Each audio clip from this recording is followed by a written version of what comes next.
agit sur l'ordre de l'Éternel. Dans Josué, chapitre 6, verset 10, nous lisons ceci. Josué avait donné cet ordre au peuple. Vous ne crierez point, vous ne ferez point entendre votre voix, et il ne sortira pas un mot de votre bouche jusqu'au jour où je vous dirai, poussez des cris. Alors, vous pousserez des cris. Amen. Au moment de la prise de Jéricho, le Seigneur imposa une semaine de silence à son peuple, car toute cette semaine de marche triomphale réclamait l'attention de tous. Il ne fallait surtout pas se laisser distraire par quoi que ce soit, mais se concentrer sur le son de ces cornes retentissantes. Il y a des moments dans la vie où il nous faut apprendre à faire silence, surtout dans les moments de conquête.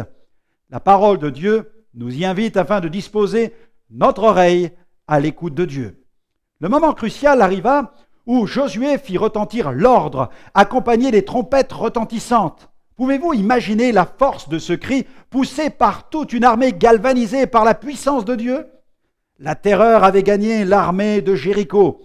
La faveur de Dieu reposait sur toute cette opération, car l'Éternel avait fixé lui-même la stratégie. Il avait séparé les eaux du Jourdain, donnant un signe aux enfants d'Israël. Il était avec eux. Ce signe était la confirmation que Josué était bien le général dont ils avaient besoin, ainsi qu'une preuve de victoire. Josué respecta toute la tactique divine. Il avait préparé son armée spirituellement et stratégiquement. Lorsque l'ordre retentit de pousser des cris, la muraille vola en éclats comme un fragile verre de cristal.